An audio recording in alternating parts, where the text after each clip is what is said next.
rising interest rates since late in 2021, triggered by the COVID-19 recovery and the Russian invasion of Ukraine. The government has announced measures to respond to rising energy, food and fuel prices, but are they enough? I could answer that, but I'd better not. What can be done to combat the crisis, and how can we protect the most vulnerable in our community? We've already received some really interesting questions, which I'll put to the panel shortly. But if you'd like to join in the debate, we'll have half an hour for questions from the audience at the end.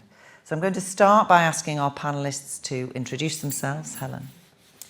Good evening, everybody. I'm Helen Goulden. I've got the privilege of leading the Young Foundation, which is a national charity working across the UK, but it has very deep roots in the East End of London, and it's named after Michael Young, a sociologist who many of you might have heard of.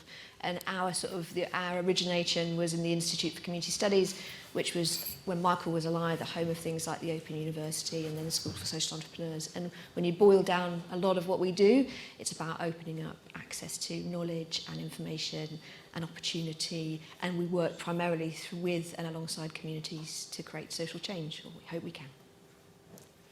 Good evening, everyone. I'm Mack Marshall. I'm the Education Officer at Newcastle University Students' Union. In my role, I'm kind of lead on academic representation with the university, but in my capacity, I'm currently co-lead on the Cost of Living Crisis campaign, which is focused on students, and we're kind of looking at the ways in which we can support students through the union, through the university, and more broadly with the national campaign. Hi everybody, it's nice to be here. I'm Sarah Bryson, and I guess what you need to know about me is that I was a kid that grew up on Cowgate Council Estate, and I grew up in poverty, so I know firsthand what tight economic circumstances do to your life and your life chances and those around you. And that's led to me working in and around child poverty over 2 decades now in various roles. Worked for the Children's Commissioner for England, for a lot of voluntary sector organisations. Worked with Children North East and developed a project called Poverty Proofing the School Day. And then more recently served as a commissioner on IPPR's Commission for Economic Justice. I'm currently a community organiser with Tiny Ways Citizens, which is a local chapter of Citizens UK, and we're a community organising campaigning organisation, probably best known for the Living Wage campaign and the Living Wage movement, which I've got my notes here, has now put £2 billion back into the pockets of low-paid workers since it started 20 years ago, which has been £338 million in extra wages to workers just since January, and that includes staff here at the university who are, of course, a living wage employer. Thank you. Mark. Hello, I'm Mark Shucksmith.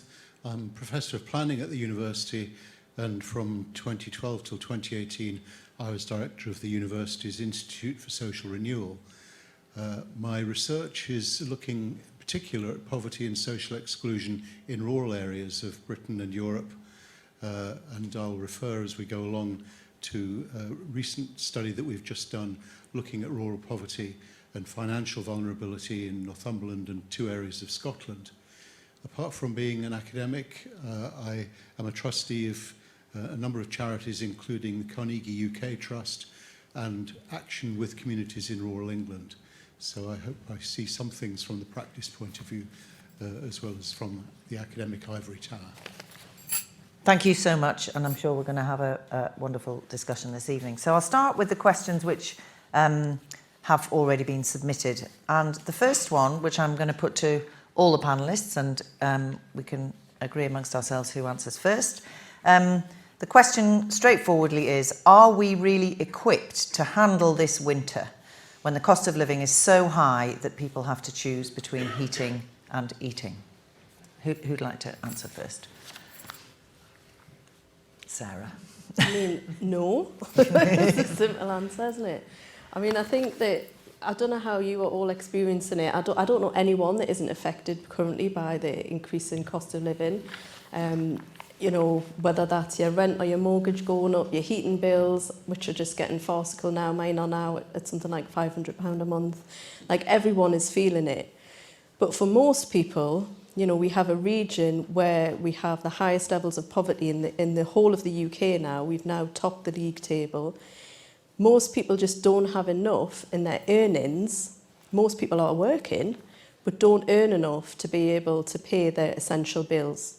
So no, we're not equipped. And how we're seeing it play out in communities is people aren't choosing between heating or eating, they're just paying their bills on credit cards. Yeah. So household debt is going up astronomically. People are getting into debt just to pay their essentials, nothing luxurious, just their heating bills, their food bills, their rent, their mortgage. And where does that lead us down the line? That's what I think is most worrying, is that as interest rates rise and people are going to be having to pay back those bills, and, you know, the poorest, they call it, you know, the poverty premium or the insecurity premium, they're more likely to be accessing credit that's at a much higher rate. Yeah.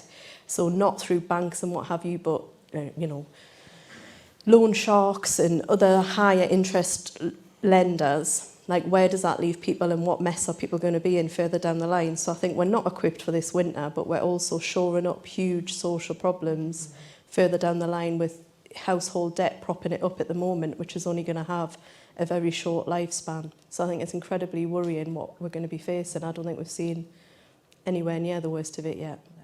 Thank you, Sarah. Anybody else want to contribute? Mark? Yes, I've got some figures, I guess, to back up some of the things that Sarah was saying, which I very much agree with. Millions of people in the UK are going to struggle this winter, despite the measures the government has taken. The Financial Conduct Authority, the FCA, monitors people's financial vulnerability, and they found even in May, before the energy costs went up as much as they have more recently, and before the inflation in so many other things, that 1 in 4 people had low financial resilience. They're already unable to pay their bills or going into debt. 13 million people, up by 2 million since before the pandemic. And more than twice as many, 32 million, that's 60% of the population, were finding it a heavy burden or somewhat of a burden to keep up with their bills. And since then, as I said, the cost of energy and basic foodstuffs has gone up and up. You might have seen it in the news this week that official figures showed that the prices of staple foods have shot up. Pasta by 60%, tea by 65%, even chips by 39%, milk and biscuits and bread have all shot up. The overall price of budget food items in the supermarkets soared by 17% in the past year. So the inflation facing poorer households who spend more of their income on food is 17%, not the 10% that we're also worried about on average. And by January, more than half of us will be in fuel poverty. So all citizens are at risk to these rises. They're all vulnerable to the cost of living crisis this winter. But according to the Financial Conduct Authority, the people most at risk are women, young people, people unemployed or working in the gig economy or on very low income. People who rent their homes are 3 times more likely than average to be vulnerable. Ethnic minorities twice as vulnerable. And people living in more deprived areas 7 times more vulnerable than the averages that you'll hear in the national press. So I'm afraid a lot of people are going to be struggling this winter. Do you want to comment? It's interesting.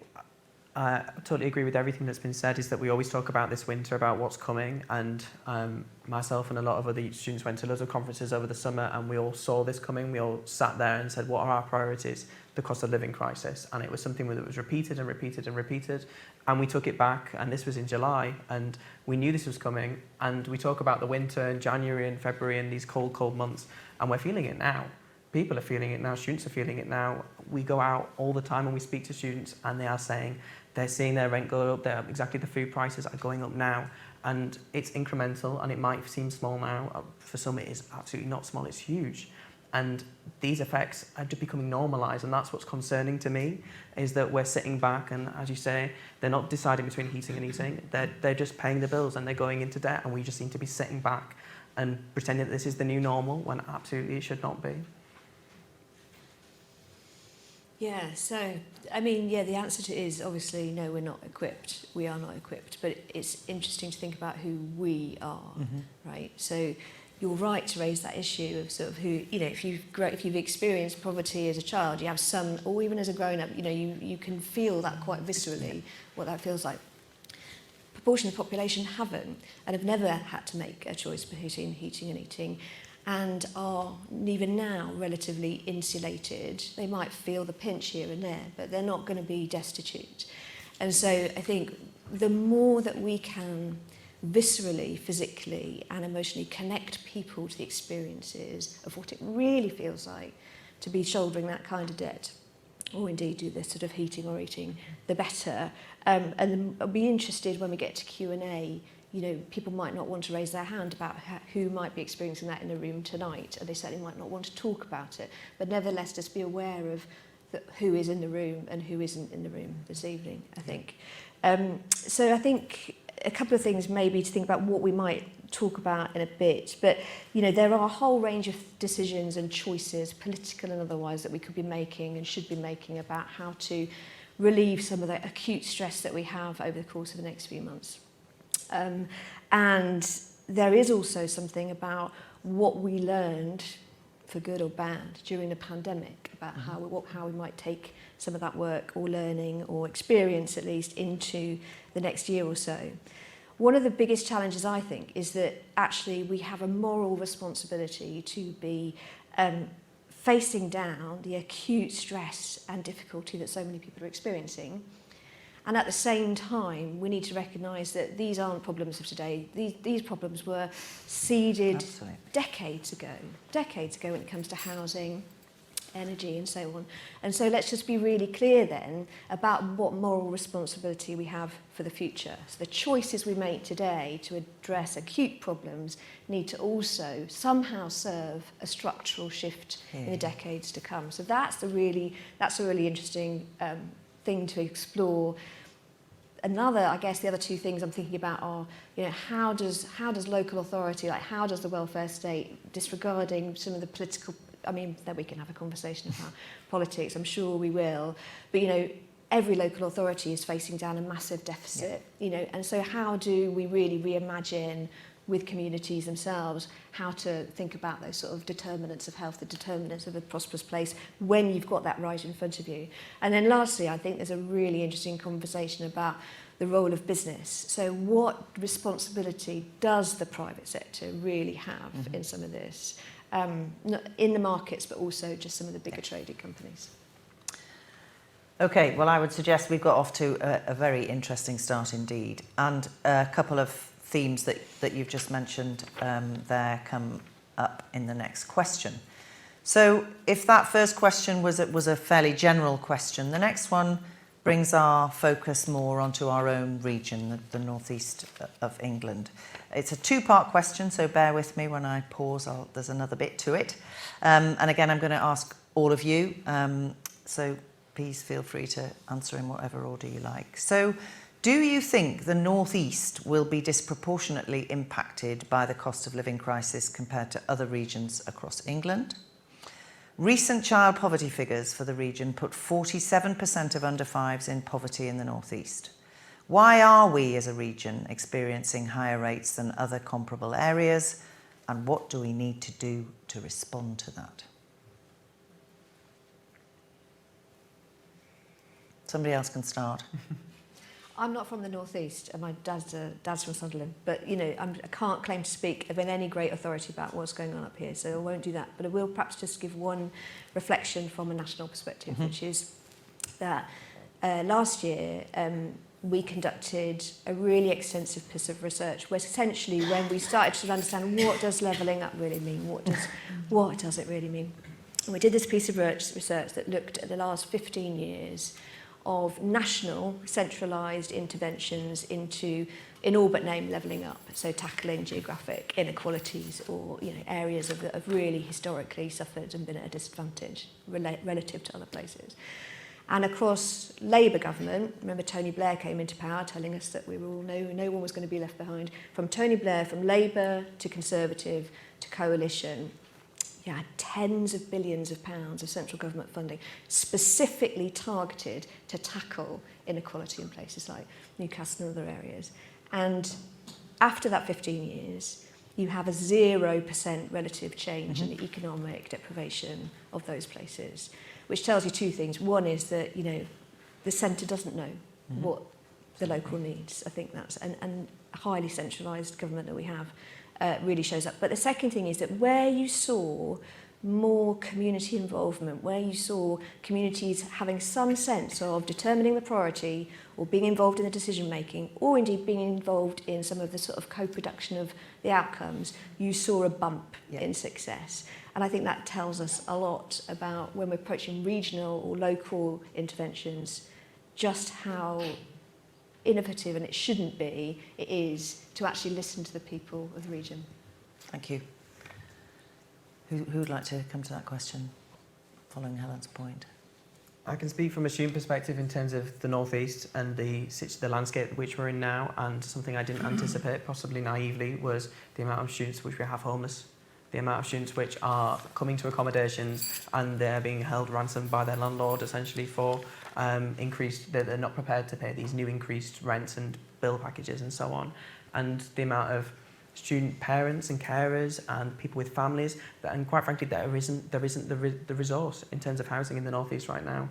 I don't know if anybody saw in Durham the queues and queues and queues of students outside the letting agents, and they're queuing because they are terrified that they won't have a house. And this is a perfect storm. We have a cost of living crisis, a housing crisis at the same time, and with the people are queuing, they are getting houses so much earlier. There is not the market for it. And how do we build houses immediately for families, for students, for people that are migrating around the country? Quite frankly, I don't know how we do that when it's so immediate and it's happening so quickly. And it's shocking when we have people walk through our doors at the student union explaining that they are now homeless because there isn't a market for it. They have come here to study and they want to contribute to our local, to Newcastle and to the North East, and there isn't any beds. And we haven't planned for that, and the council and the local region haven't planned for that, and central government certainly haven't done. Thank you, Mack. Sarah? I mean, we now have the highest rate of child poverty in the whole country, so I think we do have a problem in the region. The North East Child Poverty Commission recently did some research looking at why the North East and why not the similar findings in comparable areas like Liverpool or elsewhere. And one of the key driving factors pushing our child poverty rate to almost half now of under fives, and let's be clear, we don't have any social mobility anymore. If you're a child in poverty, you're highly likely to be an adult in poverty. So that's 50% of adults in poverty further down the line. One of the driving factors is in-work poverty, is our economy here. Let's be frank, we have a high proportion of absolutely rubbish jobs. Most people in poverty are working. If you look at the history of the area and the decline of the mines and the steel industry, we're a post-industrial area, those jobs were replaced with service industry jobs, shops, restaurants, bars. There are legal minimum, precarious employments. We have the highest percentage of people in the country on 0-hour contracts. So it's not just the hourly rate, but it's the number of hours and it's the regularity of that work. We therefore also have the biggest used food bank in the whole country in the West End of Newcastle.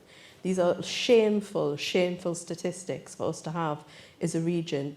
And until we pay people a wage they can live on, this problem is just going to be perpetuated. When I was a kid growing up in poverty, you were told, just work hard and you'd be all right. And that is just not true anymore. You've got to work 2 or 3 jobs to be able to just meet the cost of living, because the hourly rate of one job is not enough to live on. The government's legal minimum wage is poverty pay and is pushing people in their families into poverty. And there's things we can do about it. The good news about all of this is poverty is a political choice, which means we can change it. It doesn't have to be like this, and it hasn't always been like this. And that's what gives me hope. The Smith Institute did some research that showed that if only 25% of our region's employers paid the real living wage, calculated independently based on the cost of living, it would bring millions to our local economy. Low-paid people, when they earn money, they spend it. They don't put it in offshore bank accounts or hold it elsewhere. So it gets the local economy moving. And we have a shameful track record. We have the lowest percentage of living wage accredited employers in our region.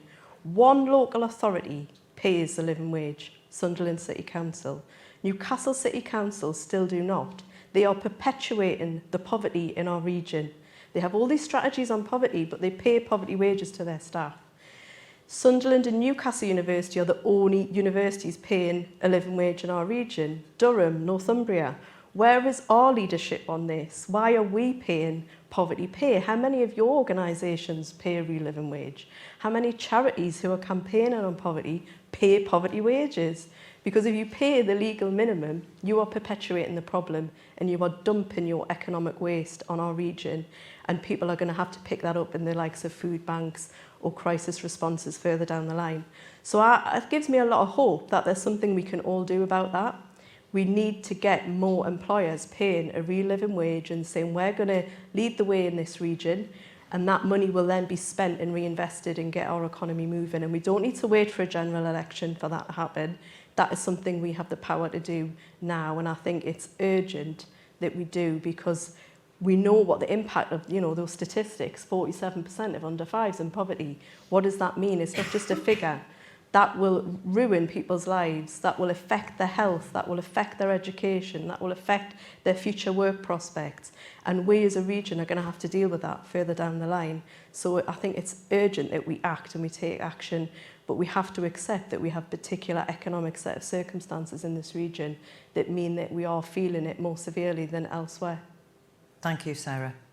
Mark, follow that. Yes, indeed. It's the second time I'm following you, Sarah, and agreeing with you again. The Financial Conduct Authority survey that I mentioned last time I was speaking agrees. It's highlighted the North East as the most vulnerable region of Britain to the cost of living crisis. And the reasons for that are, as has been said, the historic ones of the economy, the way it's developed, the low-paid, insecure jobs that exist. And on top of that, we've had imposed over the last 12 years austerity, big cuts to local government finances, as Helen said, and cuts to welfare benefits, and the conditionality, the sanctions, all the other things that many of you will know about, which had been topping up the very low pay that people were getting, and no longer does that for so many people. Both of these, the cuts to local authorities and cuts to welfare benefits, hit our region, and again, the poorest families. But what should we do? In the short term, it's sticking plasters for this winter, really. We should be promoting home insulation as something which is quick and very effective and very good value for money. We should be promoting benefit uptake. I remember when the bedroom tax came in, we did some research which helped the City Council find ways of promoting benefit uptake to offset the bedroom tax. Unfortunately, we have to support the growth of food banks, warm hubs, and so on. And we have to finance help with energy bills through a windfall tax, which seems to be creeping back onto the agenda as we've heard about the massive profits of the oil companies in the last few days. But in the medium to longer term, we need to create good quality jobs paying the real living wage, as Sarah said. And it's not just about the wages. They also need to have security. They need to be offering a good work-life balance and offering childcare and all the other things which help to make good jobs. And we need to promote an inclusive economy, as the combined authority is trying to do. We need to restore benefit levels in real terms, which they've fallen for the last 6 or 7 years in real terms, quite dramatically. We need to improve training and skills. We need to provide more childcare and social care. And, of course, develop cheaper renewable energy. That's probably something we'll come back to, so I'll stop there for now. Thank you all very much. So now we're going to focus a question on young people, and I'm going to direct this question, unsurprisingly, at Mack, with no insult implied to others. A recent survey by the National Union of Students, as you will probably know, Mack, found that 96% of students are cutting back on spending, and almost a third are left with just £50 a month after paying rent and bills. Are students becoming the forgotten group in the cost of living crisis? Short answer, yes. But with a minor caveat of possibly no. So for context, those statistics from NUS, they were released in July. We're now in November, and those statistics are shocking and the new ones, which I've got few to reel off, are only getting worse. In terms of, yes, students are being entirely forgotten. We have had no universities minister for some time now, and the last education minister, is it today? Was it an hour ago? I don't know when they last resigned. They said in their final tweet, thanking everybody in government for their great work they've done for children. There's such a high population of students of which is under their purview and no mention. It was, my dad had to send me the article when BBC News finally actually acknowledged students and the cost of living crisis, because he gets all my nightly phone calls of me talking about it. And it was like a shock. It was like, wow, we're finally hitting the press. And the one massive case study which speaks most to the fact that students are being totally forgotten in this crisis is if you look at the Energy Prices Act, which got roller sent, I think, this week, which is the £400 payment, which is going to homeowners to help support with rising energy bills, which, let's go beside the fact that absolutely isn't enough, and that's not enough in the first place. But what do you do if you are a student in a private home and you've got to try and get that £400, which they're entitled to, out from their landlord without fearing eviction? And then we have to, and people have asked, and they've spoken to the people behind this bill about, what about care home residents? What about park home residents? People that live on boats and canals, and specifically students in halls and students in private build student accommodation. They don't qualify for that £400, and they're experiencing the same increase in rent and bills that everybody else is. Another clear example is the maintenance loan. The minimum maintenance loan is just over £4,000. That doesn't go anywhere. That has not increased with inflation by any means. And for students that have the financial support of parents, in the past, that might have been enough. Right now, everybody is feeling this, well, it's more than a squeeze. So you don't have that financial support from your parents. The students are now taking up more part-time work. 79% of students are considering taking up part-time work now. There aren't necessarily the jobs for that. It's a lot of cash in hand. It's a lot of gig economy. That's not stable. And then to combine that while studying, we recommend 15 to 20 hours a week of additional work, and students will be taking up far more than that, which has a massive detrimental impact on their studies. So how do we support them as a university, as a students' union, whilst also the fact that their maintenance loan, they're working to live and they're here to study, and that those two things, it's incomprehensible. To answer, in the other answer to the question, are students being forgotten about? Well, yes, by the government, but not by us, not by the university, not by student unions. We've had a dire reality. We kind of cheered a few weeks ago when we'd set up our food pantry, which is take what you need. Students can come. We have rice, boxes of pasta, toiletries, clothes, stationery, to try and support students which are feeling this and the impact of the cost of living crisis. And we kind of sat around and we saw it was built and we went, wow, this is amazing. And then we all stood back and went, this is absolutely dire. The fact that we need to build a food bank essentially for students is now the reality. It is a cornerstone of our student union, and it's a cornerstone of a lot more higher education institutes. And the statistics, these came out in July, and they will most undoubtedly, unfortunately, be going up, is 1 in 10 students using a food bank. And we have 300,000 students undergrad students who are at risk of financial hardship. And 7 in 10 students now are considering dropping out due to money worries. And all of these, this storm of stress, anxiety, budgeting worries. University is a period and a time of which you almost fail at your finances, and that's okay. That's a part of the learning experience in a way. But that's impossible when your rent and your bills and your housing is so escalated that there is no way to fail and to maybe accidentally go into your overdraft, but it's okay. Your maintenance loan is coming soon. Your maintenance loan isn't enough, and you're going way more into your overdraft than you expected. And we're saddling up our students with tuition debt, and now a great deal more that will be going to loan sharks, and we'll be having to ask parents for more. And this cycle of poverty and financial anxiety is just worsening. That's great. Unless you want to say more. That's everything. And if I might add, and I know I'm not here to add, but the endeavour that we share to open up higher education in all areas of qualification to students whose families can't support them is the group that I fear most for. Absolutely. Thank you. So we have a question now on rural poverty, which I will unsurprisingly direct towards Mark. Mark, it's well known that it costs more to live outside towns and cities. Rural homes are more expensive to heat, and many people rely on cars to access local services. How can our rural communities be better supported? Well, thanks very much. It's my specialist subject. It feels like a bit like mastermind here. Rural areas are often imagined to be more prosperous than urban areas, and actually urban poverty is at a slightly higher level than rural poverty. But again, the Financial Conduct Authority, the body that looks into financial vulnerability, found in 2018 that 54% of rural households are financially vulnerable, were financially vulnerable even then before the pandemic. And our own research done here in Newcastle, looking at the last 2 decades, shows that more than 50% of households in rural Britain fell below the poverty line at one time or another.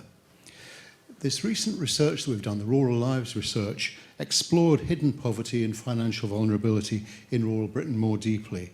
And it found that many rural dwellers face fuel poverty, a higher cost of living, insecure employment of the sort that Sarah was talking about, and a lack of access to services and advice which tend to be provided in the towns and urban centres.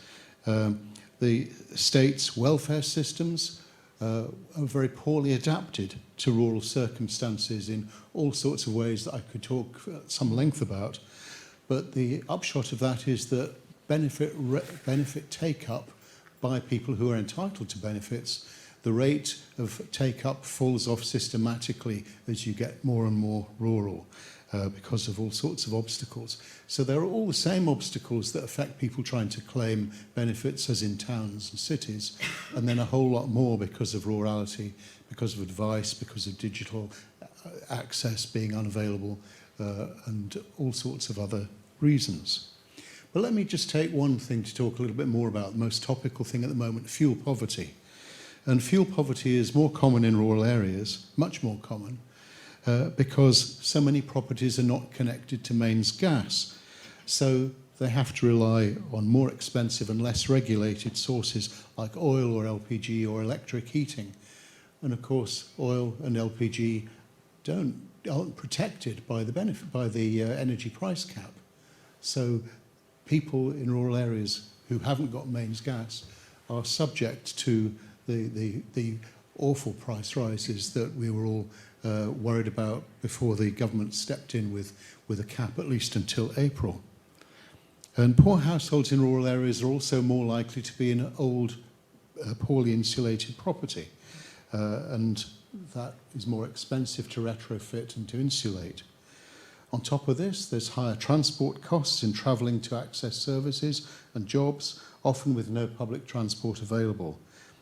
So a recent survey by the Scottish Government found a third of households in remote rural areas were in extreme fuel poverty compared to 11% in the rest of Scotland. Now those are all statistics, but in our Rural Lives research, we've seen the human impact of these things. One person told us how he hadn't realised that his retired parents were suffering fuel poverty until one day he called unexpectedly and found them in their coats with duvets over them and all the heating switched off. And it turned out they only switched the heating on when a visitor's expected, including him. They were so ashamed to admit that they were poor. And there's that stigma which is really common in rural communities, small rural communities. Another told us how they kept the central heating switched off because of the expense, relying instead on collecting free firewood for a wood-burning stove and heating just one room.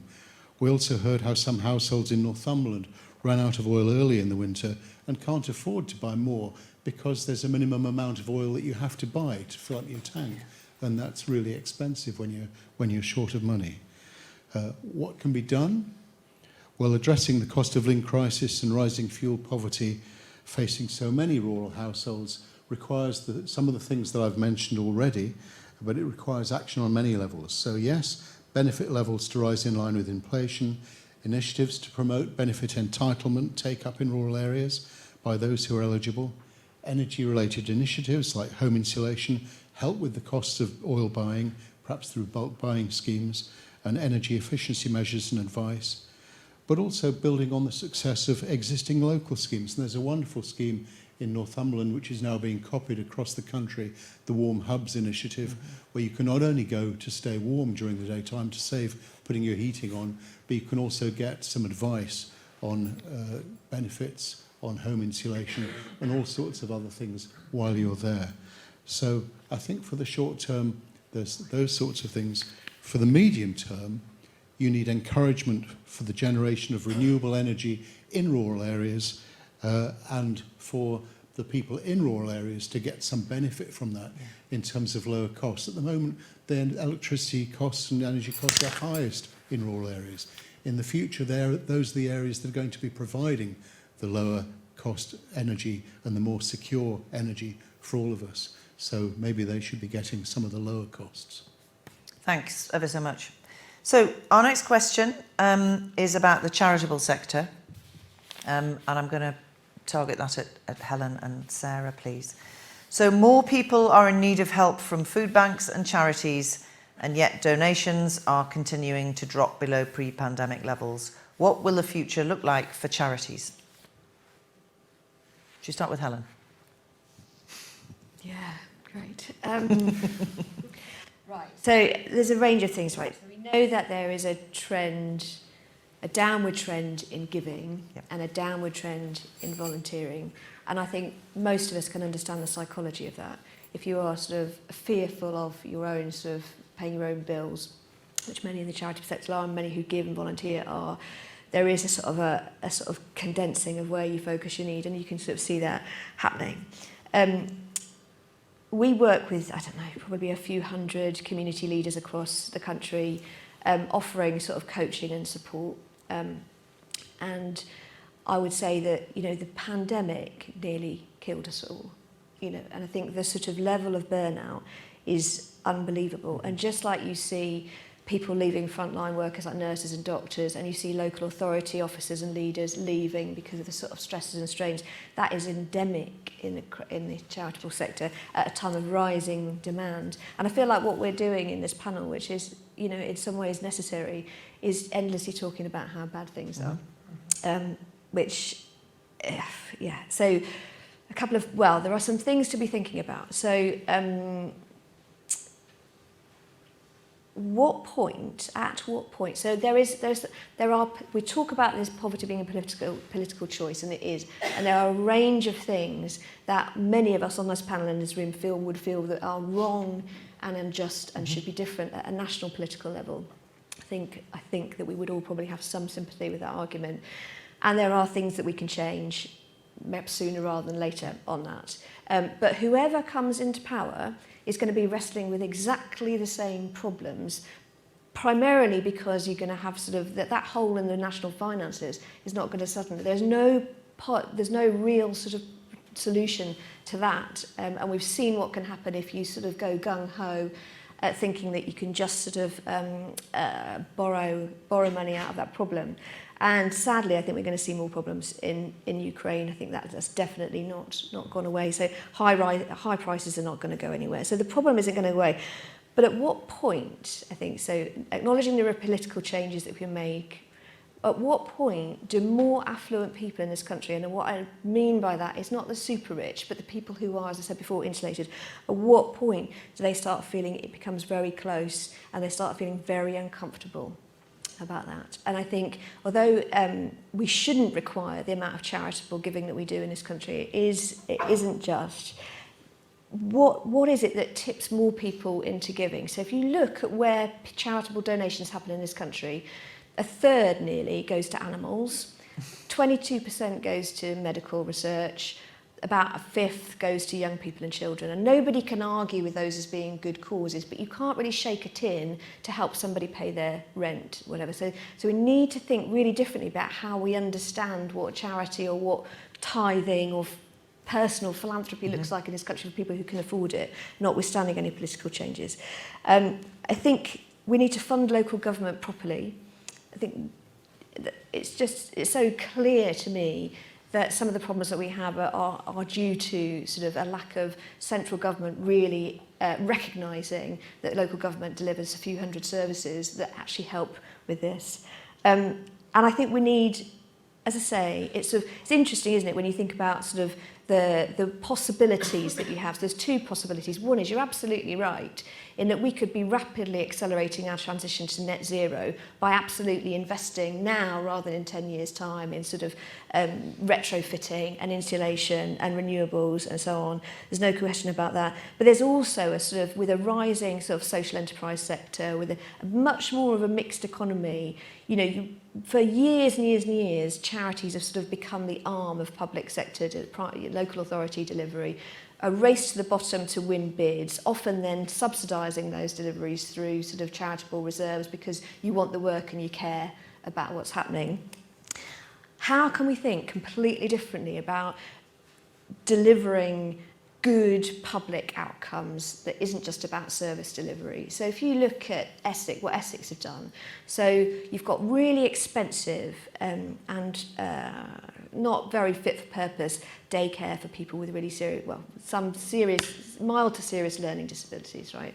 And so it's a very expensive service to run and hugely poor outcomes. It gives some respite to families, but you know, basically you're not really delivering any value for that person who's visiting that daycare centre. Essex made a decision to sort of invest in reinventing what that looked like, and they had teams involving and often led by people with learning disabilities to say, what would you do if you really wanted to deliver high quality, meaningful opportunities for people with learning disabilities instead of this daycare centre? Fast forward sort of 5 or 6 years, I think they're 10 years in now possibly, but you've got 2 or 3 really vibrant social enterprises led and involved by people with learning disabilities who are creating employment opportunities and pathways into employment that would not have existed for those people. And so we've got to be thinking, at the time we've got all this acute stress in charitable sector, we have to be thinking about redesigning and redelivering what we really think good outcomes look like for people. Thank you. Sorry Thanks very to much. go on a bit. No, that's very constructive. Thank you. And we have a question which encourages us to look to the future next. But Sarah, before we go there, do you want to follow up on that one? Yeah, if you get justice, you don't need charity. And that's what I'm interested in. We want justice, not charity. There is a huge problem with relying on food banks to feed people, because what happens when people stop giving to that food bank? That's not acceptable. I don't find that acceptable in 2022, that that's the system that we have, that we're relying upon. So I think as a charitable sector, we need to move away from being a crisis response and a stick and plaster and part of the problem, and begin agitating for social justice and for actual, real, structural, systemic change that we need. Our economy is completely broken. It was completely broken before the cost of living crisis. It's been broken for decades, and it certainly isn't fit for purpose anymore and isn't going to be able to face the challenges that are coming in the decades ahead, be it environmental, political, health, whatever. Our economy needs to fundamentally change, and I think the charitable sector needs to get better at flexing its muscle to stop being the stick and plaster and picking up the pieces where the state is failing. So what I'm interested in is strengthening our civic society and our civic institution, our education establishments, our charities, our trade unions, our faith-based institutions, so that we are more powerful and better able to fight for justice at a local level. And I have huge hope. I am optimistic despite the absolute horrendous period of history that we are living in. The North East is amazing, right? We developed the trains. We had the first light bulb on in Newcastle. Like, we're innovators, we're creators. We can solve these problems. The big problems that we face, the solution lies within them. The cost of living crisis and the energy crisis, we should be at the heart of devising sustainable energy that is, sustainable for our planet going forward. People of this region can be making and creating those solutions, and that will in turn revive our economy. But we have to have some leadership, and we can't just wait around for somebody to come and deliver it. Sadly, I did that for a little bit. And then you've got to go, no, it's going to have to be us. Like, let's get our act together. Let's work together. Let's stop competing on funding bids and say enough is enough. We need to create systemic change, and we're going to be the force for that in our region. So yeah, I'm hopeful, but I think we want justice and not charity moving forward. Thank you. Okay, so looking to the future, and thank you for the optimism and the orientation now towards solutions. And after this question, we'll be coming to the audience to take questions from the floor. So, looking to the future, is the cost of living crisis a short-term crisis that will begin to ease within the next year or so? If not, should we accept that increasing inflation and higher prices will become the new norm? What else could or should be done to help in the short term for this winter and in the medium term? Yeah, I'll start this time perhaps. It's not a short-term thing, no. And there are all sorts of reasons which have already been said why that's the case. The war in Ukraine is going to continue. We don't have any guarantee beyond March that the energy price cap will continue, with no guarantee that pensions and benefits will be uprated. And on top of all of that, you know, Sarah was just saying, we have a whole set of long-standing endemic problems with the economy and with our institutions which need to be addressed. This is a social, an economic, an environmental and a democratic crisis. And it's going on. People are... I saw yesterday that the word of the year has just been chosen is permacrisis. And it looks like that. It looks as if these are going to be coming and coming and coming. So what do we need to do about it? Obviously, in the short term, we've talked about things that can be done. But in the longer term, we need to address the root causes. And a lot of those causes have already been mentioned tonight. And you know, going into any of them in any detail would take a long time. So just sort of almost one-liners for each of those. We have an over-reliance on energy imports. We need energy-saving measures and investment in domestic production from renewable sources. We have precarious work. We need good work in all the ways that we've talked about already, with the real living wage, but more job security, better work-life balance, childcare, and other support. There's inadequate welfare support. We need to remember that the risk of which welfare support is addressed at, it's not something which is individualised.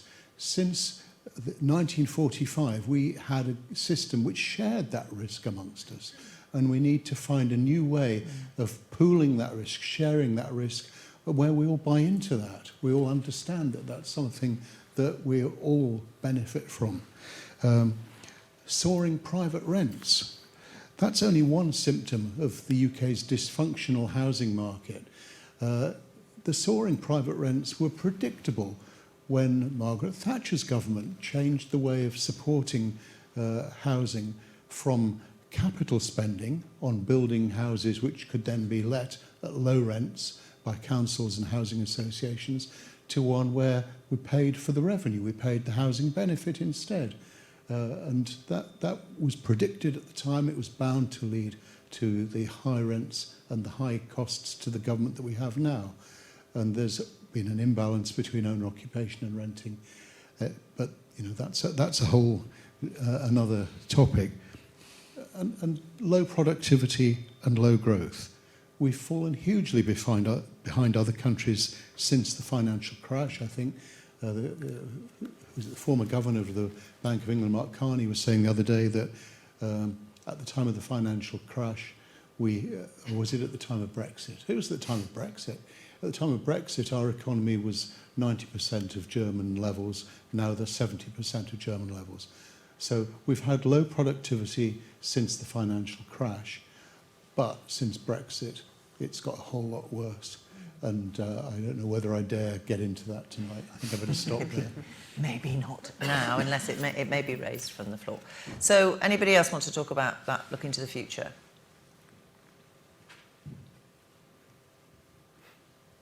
Yeah, I can say a couple Great, of things, thank you. if like. You started us off, but there may be more that you want to say. I think there's a couple of things. One is, high prices are not going anywhere, even if inflation comes down, for a whole variety of reasons that have been covered. I think there's a few things the things that are in our gift. So if you look at what Bob Putnam was writing about a couple of years ago or last year, about what was it that took America out of the Gilded Age and towards the sort of out of huge inequality, out of huge time of inequality, huge time of isolation, individualism, into an era of communitarianism, political comity, general sort of progression towards equality. Obviously things have gone bad, and he has sort of some comments about that as well. But if you look at what went right, not what went wrong, it was essentially grassroots coming together. So that idea that we're waiting, like the last thing we should be doing is feeling helpless. Yeah. It's absolutely the last thing we should be doing. So grassroots innovation, largely by people under 30, driven by lots and lots of real sharing across different places and spaces, and lots of things, forms of association that tried to bridge the gap between class and age and different kinds of racial divides. And I think we should take some stock in that. It was a different era and a different country. But fundamentally, the more that the people want and demand change, politics will follow. The interesting thing about what Putnam studied, and there are critics of course, but I think this is an interesting one, is that the economy didn't lead that change. Mm-hmm. The cultural, moral change led that change, which I think is a really interesting lesson for us as well. Yeah, thank you. A comment about what we should do? You have already said a few things already, Sarah, but anything else? Yeah, I mean, I think it's not going to go away because it's not a current phenomenon. We haven't had economic growth since the crash in 2008 in this region. There's lots of concentrations, isn't there? The only growth was in the south. Look at regions like the north where we failed, and there's concentrations everywhere you look in terms of big monopoly companies and smaller companies going to the wall. So it's not going to go away, but I think the pandemic period gives me a lot of hope. If you look at how people rallied together and supported one another, that was a real insight into actually people are great, you know, human beings are amazing, and when they need to, they pull together. I chair West End Women and Girls Centre, and during the COVID crisis, we did a soup run. They moved from running this activities at the centre to delivering soup to people, and we delivered over 5,000 portions of soup. You know, and people just go, this is terrible, what can we do? People volunteering their time to go and give food to people, to check in on their neighbours. And, you know, we're great at that in the North East. A lot of my friends down south always say, Geordie's more friendly than elsewhere. And my experience of it is, because we're poorer, we rely on one another more. You have to survive. Like, my mum and dad still live in the same council house. They know everyone on the street. Everyone helps each other out when they're all having a bad time. And it's how you survive, right? And this constant push for growth and more growth, I think, is really dangerous. Yeah. Like, it's not environmentally sustainable, for one thing, but it's just not viable economically either. And how do we reimagine our society that is more equitable and benefits humanity rather than this desire for more and more and more growth, I think is the way forward. And like Helen was saying, that demand has to come from us as people. And we have to be willing to say, no, we've had enough, we're not going to put up with this anymore. And I think we can't underestimate the power that we have. It's relational people power, but there is more of us than there is of those who want more growth and more profit. Thank you. Mack, unless you particularly want to comment, I think we'll open to the floor. Okay, so we've got about half an hour. We have a roving microphone, one. So are you ready to move fast? And we have a question in the middle at the back there to start with. And then, sir, we'll come to you next.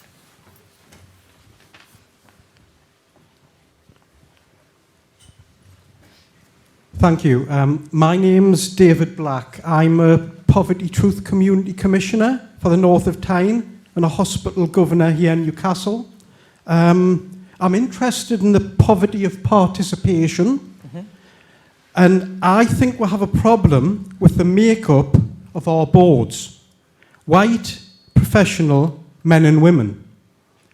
And my question is, do the people who make the decisions in the North East both benefit from and feel the full impact of those decisions? Excellent question. Okay, so largely governance and leadership within organisations in the North East. Anybody want to comment on that? Excellent and very interesting question. Yeah, you're dead right. There was some research done called Who Runs the North East, which documented and looked at who sat on all the governance boards across the region, and they were largely white men, to be fair. And it's that kind of classic thing of unless you change the structure, you ain't going to create a space for people to be on those boards. I sit on a couple of boards and it's an absolute nightmare. Like if I wanted to, you know, childcare and things like that, if you're a normal person, like a lot of people sit on those boards in their work time, they're being paid. If I work at Tesco, thinking of me mum, working in a supermarket, if she wants to sit on a board, Morrison's isn't going to pay her to sit on a board, so she's going to have to do it in her own time. She's got less time than anyone else to do it. How's she going to afford to get there and sit on there? Like, you know, there's so many obstacles, and then you have the tokenistic, which is usually me, working class person sitting on a board to speak for all the poor people. Like, it doesn't work. You've got to fundamentally change the governance structures to open them out for people to be on. And I think, yeah, you should campaign to make that happen. So, excellent question, challenging answer. How do we go about that?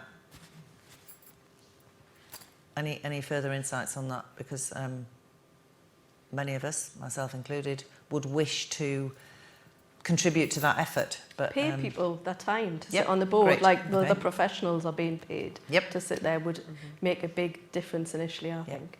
I think, yeah, paying people, definitely, but also just reimagining what really good governance looks like. What are you there to do? You're there to... There has been an awful lot of innovation and sort of experiments in deliberative forms of democracy.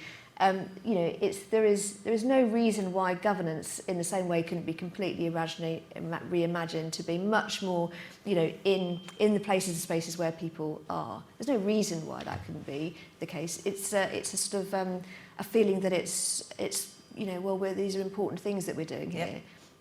You know, and often I have to say, sort of certainly in the East End, I would say a feeling that, well, people don't really know, you know, they don't really know what's going on. You know, Don't a know real enough. sort of lack of respect for the experiences of people. Yeah. Great. Okay. So thank you. That was a fantastic opening question, and a set of challenges for us to consider.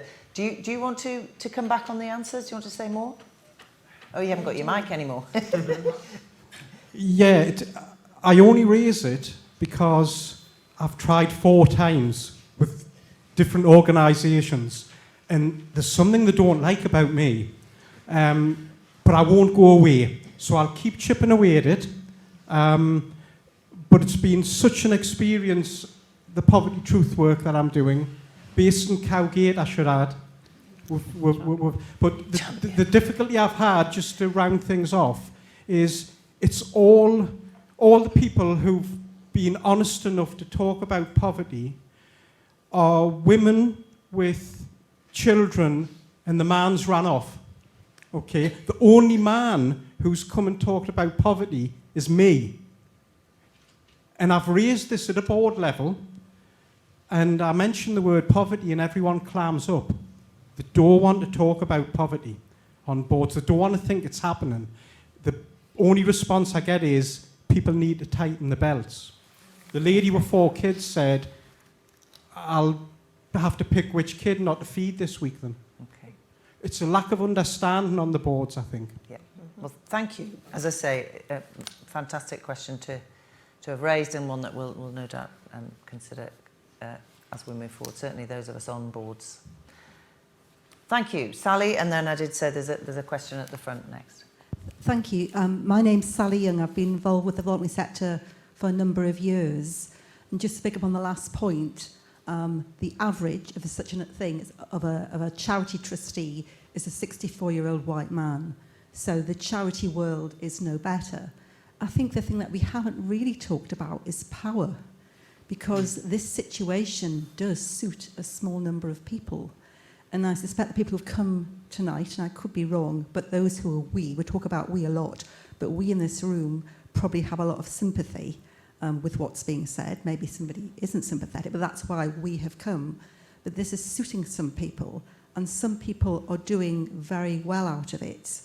How do we prove, and it, you know, to all those companies, including state organisations, that by having good terms and conditions and a credited living wage makes you a better employer, your staff happier and less likely to leave? I mean, you can actually show economically there are benefits in it. And as Sarah said, you give money to a poor person, they spend it in the local economy to support the local shops. We know all of that.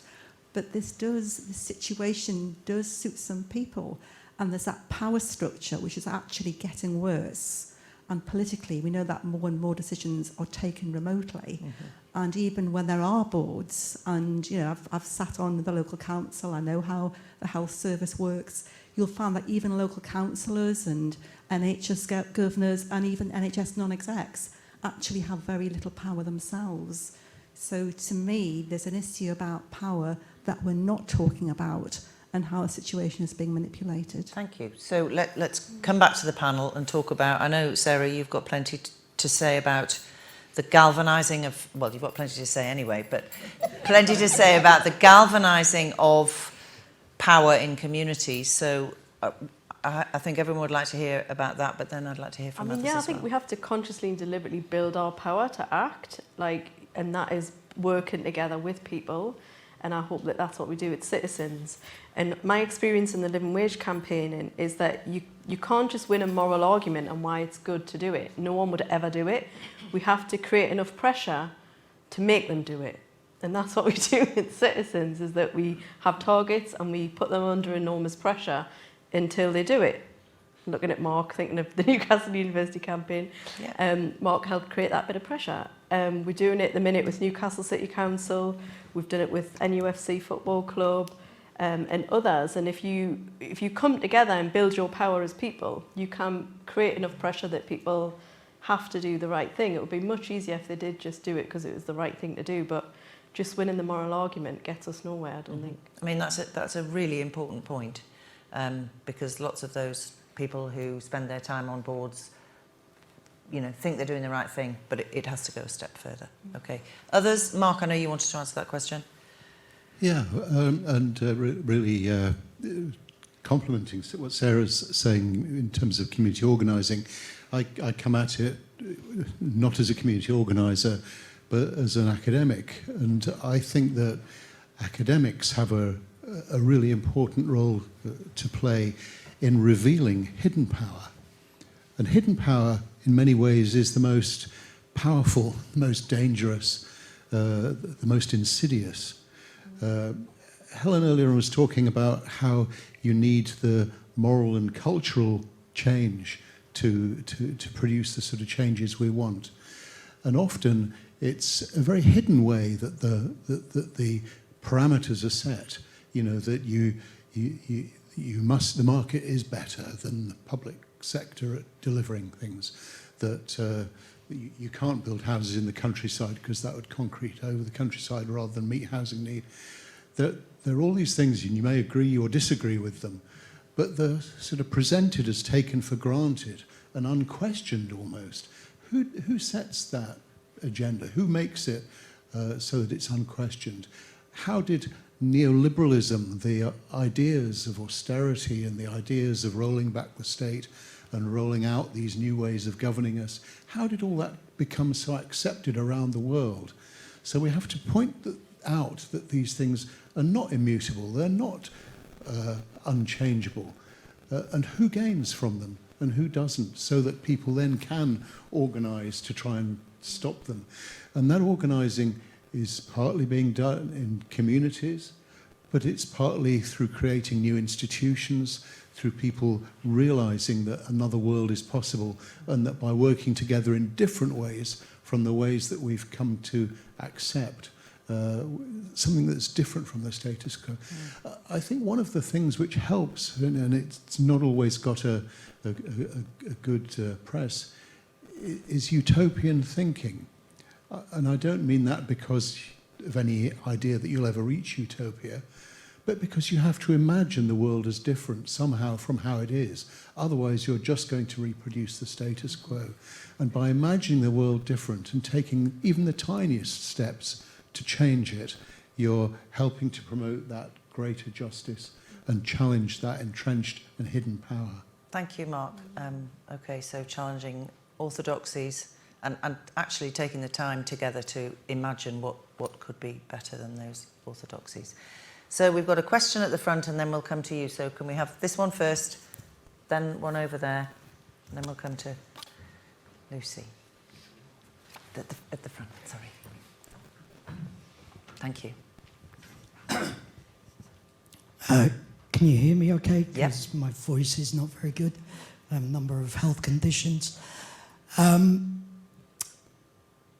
hear a lot of talk from people on the panel, because these are the people that we're listening to, talking about social change, about communities coming together, about the benefit of us working together to meet a common goal against the difficulties that the lady over there addressed about the fact that certain things are beyond our control because they're controlled by the minority that are in power.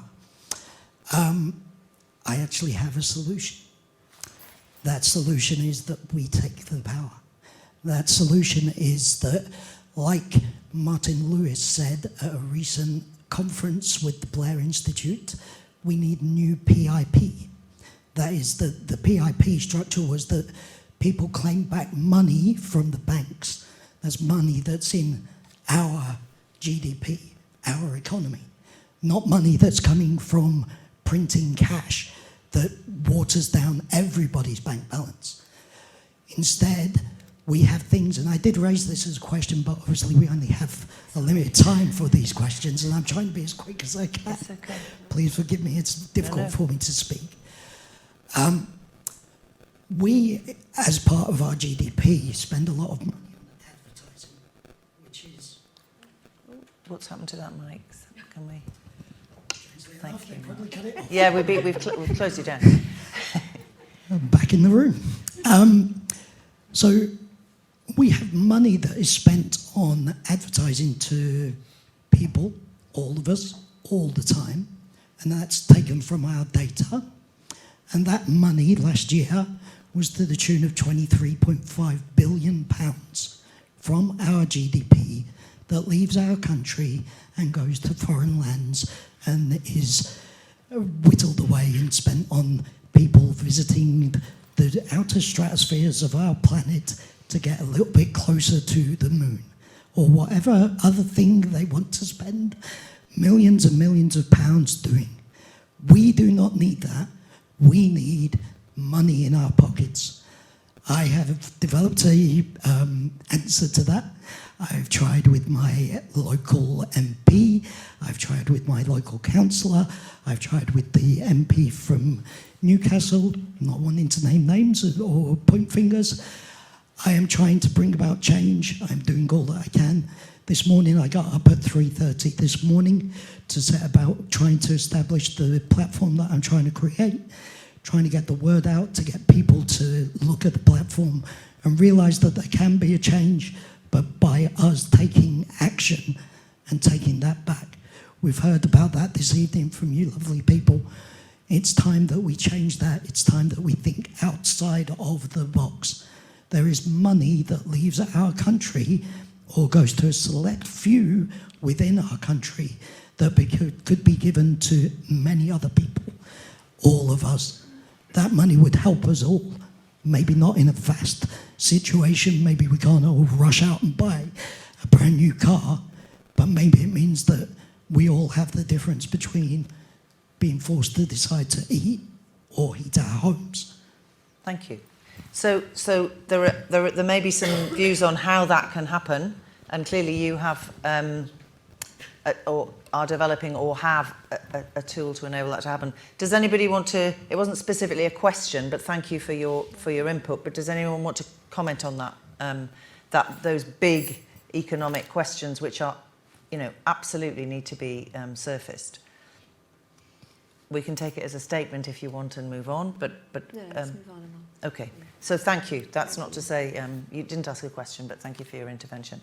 So we have a question over here. Right. We've got several questions, and I mustn't be turned in this direction and miss you. So, sir, there was a question over there, and then we'll come to Lucy over here, just so we know where we're going, and then we'll definitely take in this side of the room. And maybe if we can start, and Jane over there, maybe we can start to keep the questions as succinct as possible and the answers as succinct as possible, because there's obviously a lot of contribution that people want to make. Thank you. It's whether it's the panel would agree that of more recognition of what might be described as the alternative poverties. That's the poverty of generosity, the poverty of justice, and the poverty of hospitality, and accept that most of us have been complicit in what might be described as the privatisation of public life. All of us have been complicit of that over the last 2 decades. But my question precisely is as to whether, in a sense, the panel would see the initiatives taken particularly by the Welsh Government for young people leaving care to relieve an unconditional benefit, an unconditional income, beg your pardon, it's not a benefit. An unconditional income is now £1,600 per month of young people leaving care, and that's recognised as something. And whether the panel would see, rather than tinkering with the wages at the bottom end and tinkering with the inflated wages at the top end, and whether an unconditional income would actually move us forward in a transformational way, rather than try and tinker away with a system that's pretty fraudulent, really. Okay, thank you very much. So does anybody want to talk about a universally available income? Yeah, so shall I just kick us off? Yes, I think Sarah was, certainly. I think we might be on the same page, but I'll kick off, give you what I think, which is that I'm not so familiar with what's happening in the Welsh Government, but you can absolutely see the argument why you would give someone, in the same way that now, thank goodness, you don't put people's belongings leaving care in a black plastic bag and send them on their way. You know, there's more support, and you can't argue with why that would be a good thing to do to transition somebody into a really sort of more stable sort of post-care environment. I think in terms of a universal basic income, apart from the fact that I don't think we can afford it, and actually there is general scope in, although it's easy to distribute money to everybody, actually in terms of being an efficient thing to do, it's much better to target it. I don't think it is as transformational as we think. So we were in Barcelona looking at a guaranteed minimum income for some of the poorest households in some of the estates in Barcelona, and it had some transformational things. So there was a woman and her son, who the son had a really bad bronchial condition, really horrible, and because she was part of this income trial, she was able to afford, they don't have similar sort of welfare state, she was able to afford some medicines that she wouldn't ordinarily be able to afford, and you saw a transformation on that young boy sort of being able to access medicine. You imagine the feelings of that mother being able to give their son something that otherwise they couldn't have. What that didn't do was anything about the mould and the damp housing that had caused and has exacerbated that poor son's sort of health in the first place. So I am not convinced that there is a structural, general transformative quality to those things beyond the very good reasons why you would do it for certain people in certain circumstances. Thank you. So perhaps part of the answer, but definitely not the whole thing, because I'm not sure. Yeah. Thank you. Thanks very much. So we'll go to Lucy here, please. And then we're going, just so you know where you're going, we're going over there next. So Lucy. Thanks very much. Thank you. Just wondering what the panel thinks about the role of large private sector businesses, large employers in the region in tackling this issue. So I know that we can all agree that there are some significant policy changes, political changes at a national level that would certainly alleviate the situation. But I think I work for a fairly large social housing provider in the region, and we've been looking at how we can kind of focus our efforts away from, I think a lot of large employers do a lot now in terms of corporate social responsibility, alleviation of poverty, supporting charities, but actually looking at what we can do to strengthen the local economy. Things that some of the panellists have mentioned about creating good jobs, paying a real living wage, supporting the local high street, the local economy, decarbonising homes and our businesses, and all of those things that kind of large, what we call anchor institutions can do, to instead of a kind of alleviation then, but more about the kind of strengthening the local economy, strengthening the power and resilience of local people. So I'm just interested in what the panel think about that. So you've given us a great list already, and you want them to add to your list of what can be done specifically by significantly sized businesses. Thank you. Comments, colleagues? One of the things we're launching in Sunderland is a living wage city. So because the council and the university have accredited They're launching during Living Wage Week, the week beginning the 14th of November, to make Sunderland, to get those employers around the table and say we're going to work with other employers to try and make Sunderland a living wage city. If Newcastle City Council get their act together and pay a living wage, then with the university, NUFC, Citizens Advice and others, we could launch Newcastle as a living wage city and would be inviting other accredited employers to sit around the table and think about the economy on a bigger scale rather than just what you're doing, but how do you influence and provide civic leadership to others. So that's what I think would be hugely beneficial, and not just looking at wages but living hours and other employment processes that would reduce poverty and alleviate in our region. Thank you.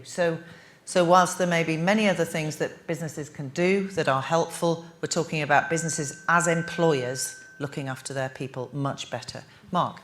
Just very briefly, procurement is another important element. If you're favouring for your procurement sellers who are also paying the real living wage, that can have a real multiplier effect. And on top of that, I wonder if there are possibilities in relation to skills and training. Are there possibilities for these large employers to work with smaller employers or upstream smaller businesses to try and improve skills and training, not only in the firm itself, but also more widely in the supply chain? Thank you very much. So for our next question, and I'm sorry to speed things up, but I do want to enable as many people as possible to ask a question. So we're going to go over here, then to Jane, who has a question, and then we'll go over that side. So thank you. And it's a bit of a repeat, so I'll ask it quick. It's also about universal basic income, because, Sarah, I absolutely agree with you. People should not be paid poverty wages, but surely no one should be receiving a poverty income. And so, with all that in mind about, the impact that research has shown of UBI on mental health and tapping into potential and sort of smashing open some of the questions about whether we have a meritocracy or not. And I'd just be interested by other panellists' views on whether a universal basic income could work. Just a quick plug, Natalie Bennett, the former Green Party leader, is in town on Friday, 7 p.m. at the venue at the Student Union. So if you want to come along to that, that's a free event, 7 p.m. Friday. I'll be quiet now. Nice one. Thank you very much. So any other comments on the basic income? I'm not a fan of UBI for the simple fact that it's not an anti-poverty measure. I think it has other great benefits around reducing stigma and what have you, but it does not reduce poverty. Guy Standing himself, I was on a panel with him, said, well, it's not meant to reduce poverty. That's not what it's about. So my self-interest is about poverty alleviation. UBI will not do that. And that's why I'm not a massive fan of it. And if you look at the pilots, my worry with it is if I can see a future where you would give people a universal basic income to make it financially viable, 20 quid or something, and then we would get rid of the welfare state. Because the government would be saying, well, you've got your UBI, what are you whinging for? You don't need any benefits. If you can't live on it, that's your problem. Work harder, study harder, And that really frightens me. So because it doesn't alleviate poverty, the pilots have shown it doesn't alleviate poverty, it's not something I put my energy into, although it has other benefits. Thank you. And anyone else want to contribute on UBI, and then we need to move on? Just a small point again. There's a related concept to UBI, a different UBI, which is a universal basic infrastructure. And I think that's an interesting idea to start thinking about, trying to make sure that everybody, wherever they are, has that same basic infrastructure which allows them opportunities in life and opportunities to work. And just, going back to the original question, which you started by talking about, being kind to one another, I suppose. And it made me remember a report that was done for Carnegie Trust a couple of years ago, which introduced the notion of radical kindness. And I think it's really interesting to think not just about kindness as small acts of kindness by us as individuals in the street or whatever, but to think about what truly radical kindness is. Like universal free education is an act of radical kindness. Having a national health service is an act of radical kindness. So what are the ways in which we could be kind through our structures? In my research on rural poverty, we heard of so many I met a number of people working in DWP who were really kind people, who were so frustrated because they had to administer a basically unkind system. Yeah. And a radical kindness there would be to make the system kind as well. Marvellous, thank you. Do you mind if we move on to the next question? I think you might have wanted to add something. No? Okay. So Jane, who's sitting, where's our microphone? There, she's just standing up. Thank you. Thank you. I'd like to thank the mic for being summoned right, left and centre with such good grace. Thank you. Thank you very much. I'm Jane Strather and I'm from the North East Child Poverty Commission, which is a network of organisations across the region from all sectors that are shining a light on poverty in this region, and are a campaigning network, not a charity, but a campaigning network to try and bring about change. I was reluctant to really stand up and say anything because so much good sense has been said tonight. But there's one thing that I don't think has been made explicit, which I think is important, and I'd be interested to know what the panel thinks about it. And that is, how important is it, the way in which we talk about poverty? And more importantly, how important is it, the way in which the government thinks about poverty, talks about it, and then actually determines its policies? In our commission, we take the view that the primary causes of poverty are structural, which has come out very strongly from the panel and from speakers from the floor. And we also believe it's not inevitable. Just a small example of this. In the last Labour government, between about 1999 and 2014, it came into effect 100,000 children were taken out of poverty. And that was because of policies. And that was primarily because of Gordon Brown. We had a Child Poverty Act, with targets, with an aim to try and end child poverty. That's all been swept away. The legislation's gone. There's no targets, there's nothing. But more sinisterly, what the government has done, which determines its policies or lack of policies, is they've shifted the emphasis from structural causes like the labour market, which Sarah in particular emphasised, and we can endorse from the Poverty Commission about the high rates of child poverty in the North East, are mainly Labour Party issues, as well as social security. What the government has done is change the narrative. Mm-hmm. And what they're saying is poverty is primarily because of people's behaviour. It's almost like the old poor law, you know? And we meet it all the time amongst ourselves, amongst our friends, amongst our communities. And I think one thing we can do here in the North East and everywhere is challenge it and give people the evidence that actually it's not about behaviours. And there was a very deliberate attempt when this government came into power to do that, particularly through Ian Duncan Smith.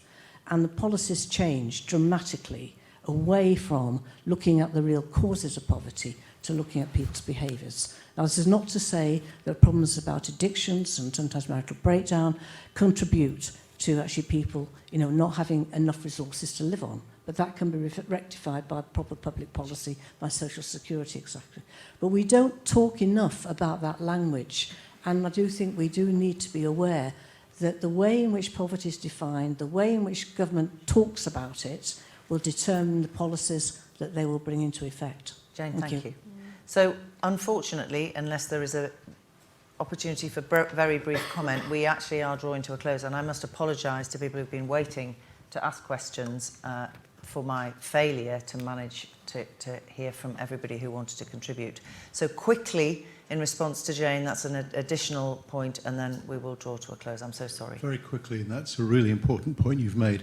That is one of the most insidious faces of power in the framing of behaviour as the cause. And it not only makes policies less effective, it also stigmatises the receipt of benefits and entitlements. So it's really, really important, and we must challenge that sort of hidden face of poverty, of power that you just described. So I really wish that we could go on discussing this, where as often happens, warming up to the subject, in fact, reaching quite a high temperature, and with much more to raise, and food for thought and action to take away. I think that's perhaps the most important thought. So with warmest thanks for all of the contributions and all of the thinking that is no doubt going on and will be taken from this room. I'm afraid that really is all that we've got time for this evening. I'd really like you to thank our panel, that's Helen, Mack, Sarah and Mark, if you would, for their thoughts.